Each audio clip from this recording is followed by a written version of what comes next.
జగదాత్రి, కేదార్, శ్రీవల్లి, కౌశికి, చిలకమ్మ, వైజయంతి, నిషి అందరినీ తీసుకెళ్ళడానికి వస్తారు. ఇక కేదార్ కార్ డోర్ ఓపెన్ చేసి పట్టుకోగా అందరూ కారులోకి మెల్లిగా ఎక్కుతూ ఉంటారు. అప్పుడే ఒక కారు అనుకోకుండా వాళ్ళ పక్కనే వచ్చి ఆగి అందులో నుండి ఒక ఇద్దరు రౌడీలు కిందికి దిగి జగదాత్రి, కేదార్ అలర్ట్ అయ్యేలోపే శ్రీవల్లిని కిడ్నాప్ చేసి కారులో వేసుకుని అక్కడ నుండి స్టార్ట్ చేసుకొని వెళ్ళిపోతారు.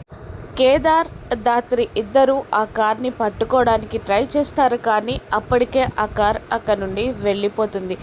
శ్రీవల్లి అని గట్టిగా అరుస్తాడు కేదార్.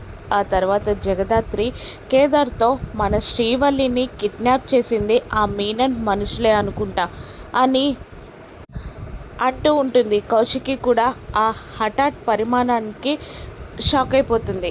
శ్రీవల్లిని కిడ్నాప్ చేసి మీనన్ ఉన్న కారులోనే ఎక్కిస్తారు. చేతులు కట్టేయడంతో గిలగిలా కొట్టుకుంటూ ఏడుస్తూ ఉంటుంది శ్రీవల్లి. అప్పుడు మీనన్ కోపంగా, ఎవరో వస్తారు, నిన్ను కాపాడుతారని పగటి కలలు కనకు, ఎవరు రారు, ఎందుకంటే ఈరోజు మీనన్ నీ డెత్ని డిసైడ్ చేశాడు అని చెప్పగానే శ్రీవల్లి భయపడుతుంది. శ్రీవల్లిని తీసుకెళ్ళి ఒక రూమ్లో బంధిస్తారు.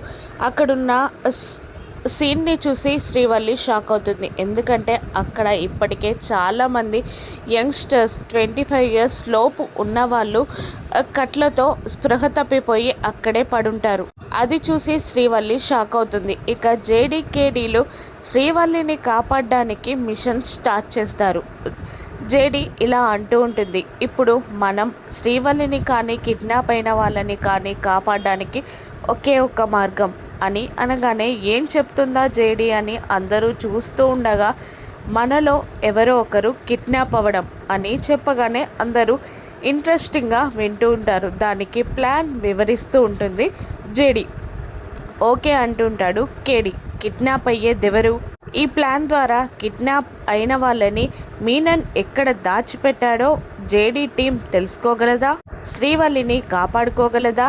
జేడీ, కేడీ రానున్న ఎపిసోడ్స్లో చూద్దాం. Thank you for watching.